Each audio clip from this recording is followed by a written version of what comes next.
Hello guys. आज मैं यहाँ आई हूँ आपके संग एसएसटी का चैप्टर 4 डिस्कस करने के लिए है, जो कि है एनसीईआरटी का। तो हम एक चीज़ इसमें यहाँ पहले शुरू करने से मैं आपको बता दूँ, इसमें एक पॉइंट बार बार डिस्कस किया गया है कि वो है British invasions. How did British invasions affected the tribal people. British का आना, इंडिया पे इतनी बड़ी तादाद में रूल करना, कैसे ट्राइबल्स को प्रॉब्लम उनके लिए क्रिएट हुई और कैसे उनकी लाइफ्स पे अफेक्ट पड़ा। So now I am going to present my first line. Please listen it carefully and if you like it kindly subscribe and comment. So इसका हेडिंग अगर हम देखें चैप्टर का, तो इसका हेडिंग है the vision of a golden age. ये the heading इसका ऊपर का है, और ऊपर अगर हम जाएं तो द ट्राइबल्स और डिक्कूज को भी इन्होंने मेंशन कर रखा है। ये जो ट्राइबल्स और डिक्कूज हैं, इनके बारे में तो हम बाद में पढ़ेंगे। पहले हम इस फोटो को बारे थोड़ा सा डिस्कस कर लेते हैं। ये फोटो एक पर्सन की है, बिरसा। ठीक है, तो ये बिरसा कौन था? बिरसा एक आदमी था 1895 में, जो छोटा नागपुर झारखंड में है, आज बिहार झारखंड के करीब। तो वहां पर इधर उधर घूमा करता था जंगलों में और लोगों की बीमारियों को ठीक करता था। तो लोगों ने कहना शुरू कर दिया कि इसके पास मैजिकल पावर्स हैं, जिससे वो किसी की भी बीमारी ठीक कर सकता है। और ये जो बिरसा है ना, इसने खुद ही डिक्लेयर कर दिया था कि मैं आपके पास आया हूँ, मुझे भगवान ने भेजा है आपको बाहर के लोगों से, ब्रिटिश के गुलामी से आज़ाद कराने के लिए। और तभी से लोगों ने इसे भगवान मानना शुरू कर दिया था। They declared him as a god. थोड़ा हम बिरसा के बारे में पढ़ लेते हैं। बिरसा जो था एक नॉर्मल फैमिली में बॉर्न हुआ था। नॉर्मल ठीक है, पर पुअर थी उसकी फैमिली। एक चीज आपको ध्यान रखना है, हिज फैमिली वाज पुअर। वो मुंडाज एक ट्राइबल ग्रुप था, वहां में बिलोंग करता था, जो कि छोटा नागपुर का पार्ट है। ठीक है, लेकिन उसको जो फॉलो करते थे लोग, जो उसे भगवान मानते थे, वो हर ट्राइबल ग्रुप के थे। संथाल से ट्राइबल ग्रुप, ओरवान से ट्राइबल ग्रुप, ये सब ऐसे भगवान माना करते थे। और सब लोग ब्रिटिश के किए गए चेंजेस से बहुत अनहैप्पी थे, और उनकी एकमात्र उम्मीद थी बिरसा।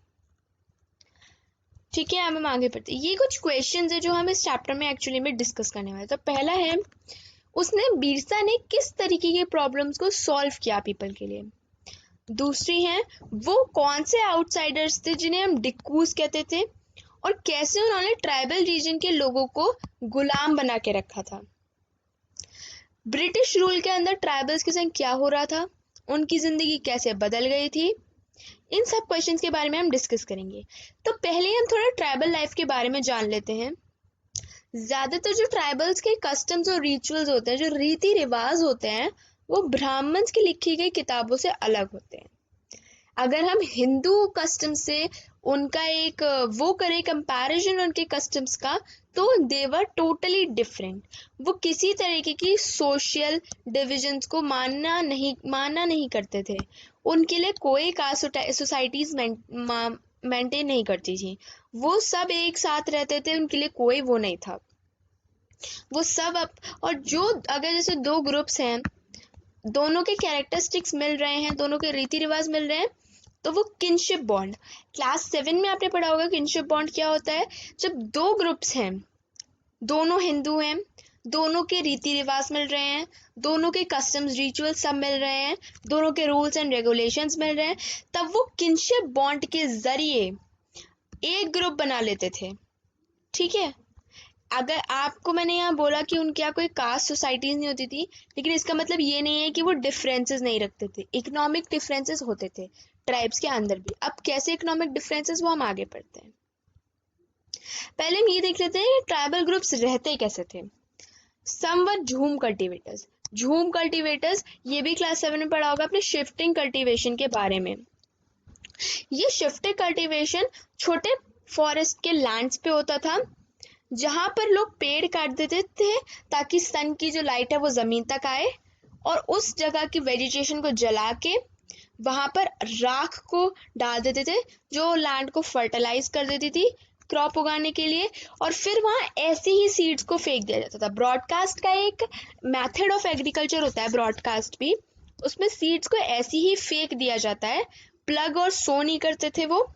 और एक बार जब उनकी फसलें तैयार हो जाती थी तो वो काट लेते थे और फिर उस जगह को छोड़ के वो दूसरी जगह चले जाते थे। सम वो हंटर एंड गैदरर्स, उनमें से कुछ जो थे वो हंटर एंड गैदरर्स भी थे।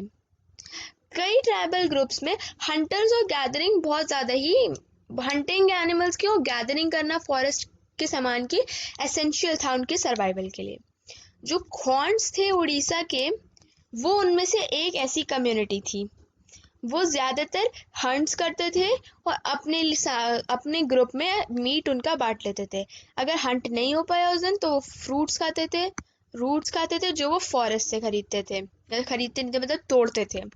और कुक्ड फूड वो ऑयल के संग ऑयल ले लेते थे सीड से और खाना पका भी लेते थे कभी कभी। ठीक है। कुछ हर्डेड एनिमल्स, ज़्यादातर ट्राइबल ग्रुप्स में हर्डिंग होती थी।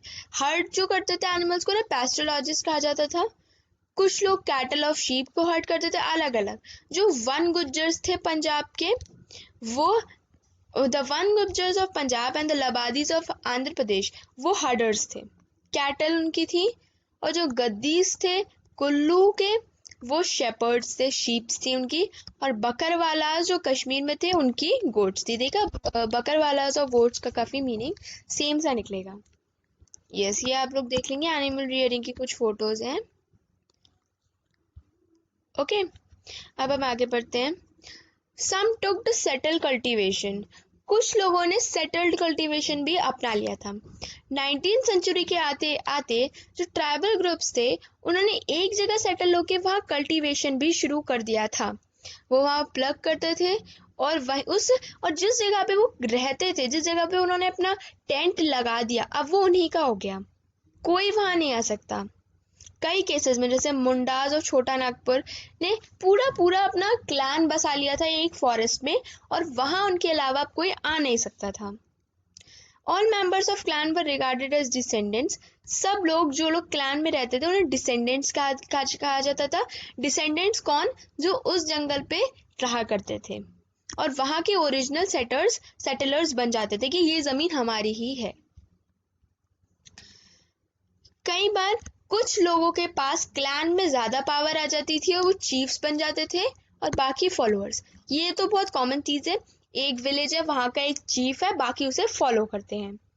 पावरफुल मैन अपना कल्टीवेटेड लैंड भी कभी कभी रेंट पे दे देते थे। चीफ्स कभी अपनी इनकम बढ़ाने के लिए वो लैंड रेंट पे भी देते थे। ब्रिटिश जो ऑफिशियल्स थे, उन्होंने Gonds, Santhals, in tribal groups को ज़्यादा सिविलाइज्ड समझा, जबकि हंटर और गैदर्स, क्योंकि गॉन्ड्स और संथाल्स ने सेटलमेंट अपना कर लिया था, वो एक ही जगह पे रहते थे। लेकिन हंटर एंड गैदरर्स इधर उधर घूमते रहते थे, उनका कोई परमानेंट वो नहीं था। ये गॉन्ड्स हैं, ये आप देख सकते हैं। How did colonial rule affected tribal lifes? अब मेजर पॉइंट यह जो आता है कि जो कॉलोनियल रूल था, इसने ट्राइबल लाइफ्स पे क्या अफेक्ट डाला। What happened to the tribal chiefs? अब यहाँ ये कह रहा है कि ट्राइबल चीफ्स का क्या हुआ। Before the arrival of the British के आने से पहले कई ट्राइबल चीफ्स बहुत इंपॉर्टेंट थे। अब इंपॉर्टेंट कैसे? जो मेजर उनका चलता था ना, सब जो भी उनका होता था कि क्या करना है, वो हमेशा अपने चीफ। अब भाई जब किसी जगह का राजा है तो सारे आदेश वही तो देगा, इसलिए वो बहुत ही इकोनॉमिकली भी पावरफुल थे चीफ्स वहाँ के, और कुछ भी कर सकते थे, administer over the whole territory, पूरे टेरिटरी पे उनका कब्जा था। कई जगहों पे उन्होंने पुलिस भी बना रखी थी अपनी, जो कि लोकल रूल्स ऑफ लैंड और फॉरेस्ट को देखा करती थी। ब्रिटिश रूल के अंदर जो फंक्शंस और पावर्स थी ट्राइबल चीफ्स की, वो थोड़ी कम हो गई थी। They were allowed to keep their land titles over a cluster of villages and rent out lands, but they lost much of their administrative powers and were forced to follow laws made by British. उनको हर तरीके की आज़ादी थी, पर उन्हें फिर भी उनकी पावर कम हो गई थी, क्योंकि अब उन्हें लॉज मानने पड़ते थे जो कि ब्रिटिश बनाते थे इंडिया में। उन्हें ब्रिटिश को रेवेन्यू भी देना पड़ता था, और अगर ब्रिटिश कहते थे कि अपने ग्रुप में ये चेंज करो तो वो भी करना पड़ता था। They lost the authority they had earlier enjoyed. वो अपनी उस अथॉरिटी, उस पावर को खो चुके थे जो वो पहले इंजॉय करते थे, और अपने ट्रेडिशनल फंक्शंस को भी फुलफिल नहीं कर पा रहे थे कुछ वजहों से। शिफ्टिंग कल्टीवेटर्स का क्या हुआ? The British were uncomfortable with groups who moved about and did not have a fixed home. Gonds तो चलो फिक्स वो थे, सेटल्ड, लेकिन जो लोग हंटर एंड गैदरर्स थे, जिनका कोई होम नहीं था, दूसरे घूमते रहते थे, उनके संग ब्रिटिश लोगों ने कोई इतना वो नहीं रखा। ब्रिटिश लोगों ने उनपे सख्त वो नियम लागू किए। वो उन्होंने पहली चीज कही कि आप भी सेटल डाउन हुई, पीजेंट कल्टीवेटर्स बनिए, no hunter and gatherers. Settled peasants were easier to control. हाँ, सेटल्ड पीजियर्स को वो अच्छे से कंट्रोल कर पा रहे थे ब्रिटिश लोग, लेकिन जो लोग इधर से तो घूम ही रहे थे, उनको ये बात सही नहीं लगी ब्रिटिश लोगों को। ब्रिटिशर्स को रेवेन्यू सोर्स भी चाहिए था उनसे, इसलिए उन्होंने एक लैंड को मेजर किया और उन हंटर एंड गैदरर्स को वो लैंड दे के उस पर रेवेन्यू कहा कि ये लैंड आपका है, इस पे आप मुझे रेवेन्यू दोगे, कैसे दोगे मुझे नहीं पता। कुछ पीजेंट्स को, कुछ फार्मर्स को उन्होंने लैंड ओनर बना दिया और बाकी को टेंटेनेंट्स। टेंटेनेंट्स मतलब वो लोग जो कि लैंड ओनर से वो लेते थे लैंड कर्ज पे, और फिर वो रेवेन्यू के तौर पे लैंड ओनर को देते थे। The British effort to settle झूम कल्टीवेटर्स was not successful. इन झूम कल्टीवेटर्स को सेटल करने का जो ब्रिटिश का एफर्ट था वो सक्सेसफुल नहीं हो पाया। उनके लिए इतनी जल्दी सेटल होना बहुत मुश्किल था। अब जो लैंड उन्हें मिल रहा था, कभी कभी वहाँ पानी की कमी हो जाती थी, कभी वहाँ का सॉइल ड्राई हो जाता, तो उन्हें बहुत प्रॉब्लम्स होती थी। कभी कभी झूम कल्टीवेटर्स जो प्लग लेते थे, वो कल्टीवेशन जो करते थे प्लग से, वो अच्छी नहीं हो पाती थी, इसलिए झूम कल्टीवेटर ने अपनी हंटर एंड गैदरिंग की प्रैक्टिस कंटिन्यू रखी, उन्होंने किसी की बात नहीं सुनी। इस वजह से ब्रिटिश को कई तरीके के प्रोटेस्ट भी झेलने पड़े झूम कल्टीवेटर्स के द्वारा। Forest laws and their impact. अब फॉरेस्ट के लॉज क्या थे? जो ब्रिटिश थे उन्होंने अपने सारे फॉरेस्ट पे कब्जा कर लिया था और उन्हें रिजर्व बना दिया था, और उसमें से टिम्बर निकालते थे फॉरेस्ट में से। इन रिजर्व फॉरेस्ट में झूम कल्टीवेशन की अलाउड नहीं थी। जो फॉरेस्ट ब्रिटिश ने ले लिए थे उसमें ये लोग झूम कल्टीवेशन नहीं करते थे, ना ये फ्रूट्स तोड़ सकते थे, ना ये जानवरों को मार सकते थे। मतलब वो आज की सेंचुरीज, वाइल्ड लाइफ सेंचुरीज जैसा हो गया। इसलिए कई लोगों को वो ट्राइबल बस्तियां छोड़ के काम की तलाश में बाहर जाना पड़ा। लेकिन एक बार जब ब्रिटिश ने झूम कल्टीवेटर्स को फॉरेस्ट से निकाल दिया, ट्राइबल्स को, तो उन्हें भी कई प्रॉब्लम्स आई। अब जो फॉरेस्ट का डिपार्टमेंट था, उन्हें पेड़ काटने के लिए, सामान इधर उधर करने के लिए भी आदमी चाहिए थे। अब वो कहाँ से लाते उस रिजर्व फॉरेस्ट में? तो उन्होंने वो निकाला कि झूम कल्टीवेटर्स को छोटा सा लैंड दे दिया, कहा तुम यहीं रहो, यहीं कल्टीवेट करो, लेकिन जो लोग गांव में रहते हैं उन्हें आकर फॉरेस्ट डिपार्टमेंट की हेल्प करनी पड़ेगी। इसलिए कई रीजन्स में जो फॉरेस्ट डिपार्टमेंट थे, उन्होंने बहुत सस्ते दामों में लेबर्स को बुलाया।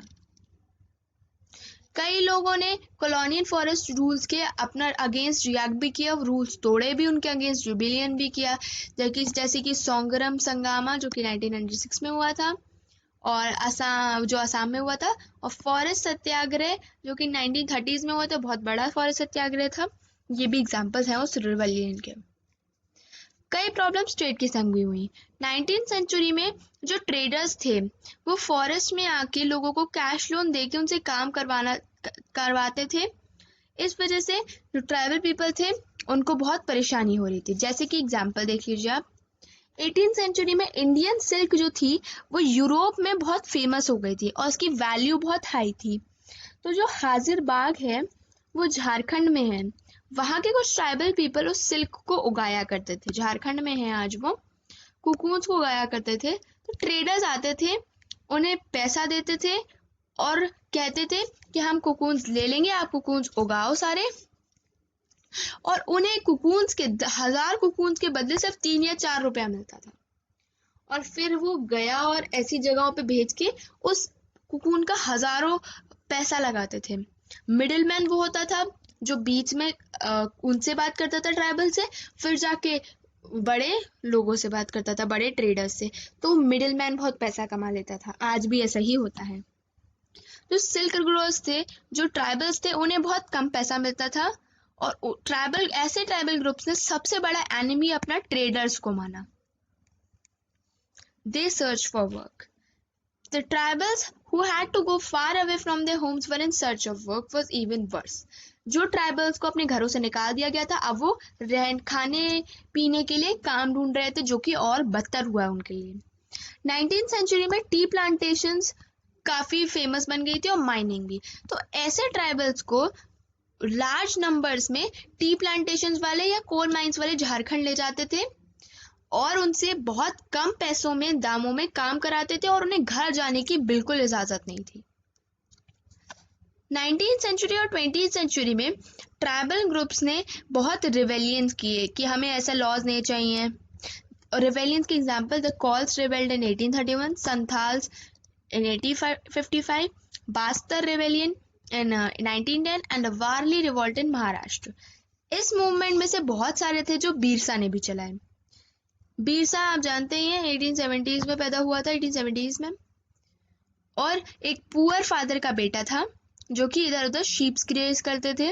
वो मिशनरी स्कूल जाता था। बहुत एक्स्ट्राऑर्डिनरी बात है कि मिशनरी स्कूल जाता था, फिर भी उसका माइंडसेट बहुत अलग था।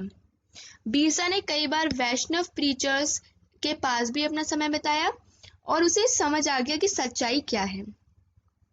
वो काफी इन्फ्लुएंस हुआ इन सब से, और उसका एम जो था वो था रिफॉर्मिंग द ट्राइबल सोसाइटी। उसने ट्राइबल सोसाइटी को रिफॉर्म करने में बहुत मदद की। बिरसा मिशनरीज के अगेंस्ट हो गया, और लैंडलॉर्ड्स को उसने ऐसी आउटसाइड फोर्स देखा जो कि मुंडास की way of life, Mundas was a tribal group जिसमें वो पैदा हुआ था, उसे बर्बाद कर रही है।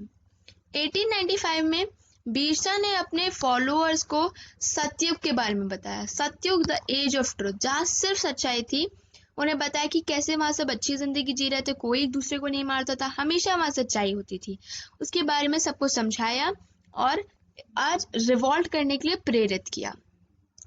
जो ब्रिटिश ऑफिशियल्स थे वो बिरसा मूवमेंट से बहुत ज्यादा ही घबराए हुए थे, इसलिए उन्होंने बिरसा को 1895 में अरेस्ट कर दिया, रिवाइटिंग, और उसे रिवाइटिंग के जुर्म में उसे 2 साल की जेल भी दे दी। जब 1897 में वो रिलीज हो गया जेल से, तो उसने फिर से सपोर्ट गैदर किया, और रावण, एक बहुत ही फेमस रामायण, एक बहुत ही फेमस रिलीजियस है, स्टोरीज है, जिसमें डिक्कूज और यूरोपियंस को उसने रावण बताया और खुद को राम कहा कि मैं इन सबका नाश करूंगा। डिक्कूज कौन थे? वो ट्रेडर्स जो उनसे काम करवाते थे, वो लोग जो बाहर से आके ट्राइबल से काम करवाते। इंपॉर्टेंट चीज है ये। बिरसा ने यूरोपियन पावर्स और डिक्कूज को टारगेट करके कई बार पुलिस स्टेशंस, कई बार चर्च पे अटैक किया, हर जगह उसने अटैक किया, और लोग जो थे उसके समर्थन के लिए, बिरसा के समर्थन के लिए व्हाइट फ्लैग लगा के चलते थे। 1900 में बिरसा कोलेरा से उसकी डेथ हो गई और मूवमेंट खत्म हो गया। पर मूवमेंट 2 वेज में बहुत सिग्निफिकेंट रहा। एक तो उसने कॉलोनियल गवर्नमेंट, ब्रिटिश गवर्नमेंट को बहुत सारे राइट्स वापस दे दिए, ब्रिटिश गवर्नमेंट के ट्राइबल्स को, कि आप ये भी कर सकते हैं, वो भी कर सकते हैं। और दूसरा ये था कि उसने दोबारा से ये बता दिया कि ट्राइबल लोगों के पास भी ये पावर है कि वो लोग इसके अपने जस्टिस के लिए लड़ सकते हैं, और अपने एंगर को कॉलोनियल रूल के खिलाफ जता सकते हैं। So it was a chapter, the tribals, Dikkus and the vision of a golden age. I hope you liked it. अगर आपको ये अच्छा लगा तो प्लीज लाइक, कमेंट और सब्सक्राइब कीजिएगा, और आगे फॉरवर्ड भी कीजिएगा, ताकि ये नॉलेज आपको ही नहीं बल्कि और लोगों को भी मिलती रहे। Thank you for watching my video.